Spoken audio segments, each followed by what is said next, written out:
We have some spectacular images of space to share with you this morning. Christmas marked 1 year since NASA launched the James Webb Space Telescope, and in that short time, it has already transformed astronomy with crystal clear snapshots of stars, galaxies, and nebulas light years away.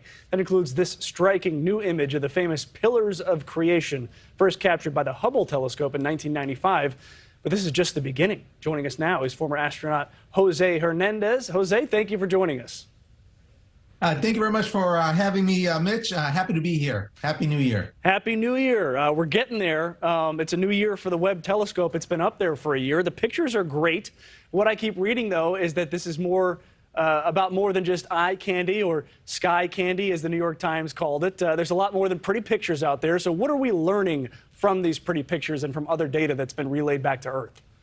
Well, we're learning quite a bit, Mitch, in the sense that we're learning basically how the universe has been created. You know, we had Hubble up there. We've had Hubble up there for over 31 years, and we've been able to peer deep into space up to what's considered about 400 million years since the Big Bang occurred. And this telescope is getting us even closer to that point of the Big Bang, 200 million years. And it's important to realize how the universe is expanding and what's occurring, because we want to know what's going to happen in the future. And only by studying what's happening now and what's happened in the past can we infer what's going to happen in the future. So understanding our universe is certainly a top priority. So when will we see the results of that data? I saw a report that the fuel that the Webb telescope has could keep it up there for 26 years.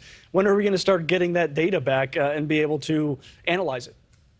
We're getting a lot of data back right now. And a lot of people always say, well, we have Hubble, why have the James Webb? Well, they complement each other, because Hubble allows us to see an ultraviolet visible light and a slice of infrared.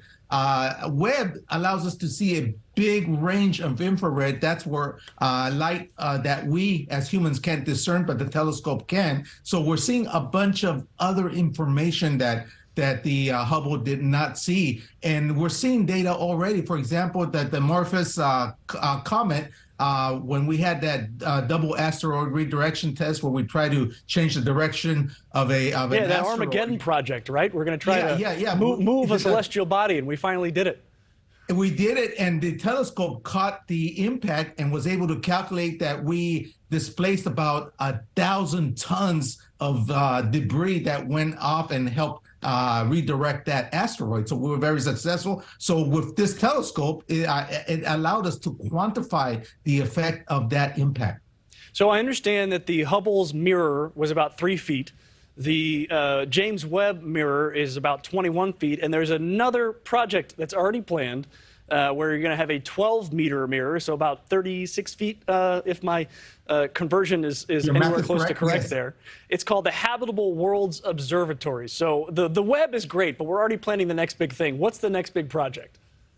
Exactly. The next big project is going to allow us to peer even deeper into space and get closer to that so-called Big Bang theory, where many experts agree that that was the creation of the universe. And so, again, the deeper we go, the more we find out, the more details, the bigger wavelengths. We see more information of the areas we're already studying, and it's going to allow us to understand our universe, because let's face it, humans are explorers by nature. And by understanding the rules of physics from far away, we can understand the rules of physics at the microscopic level here on Earth.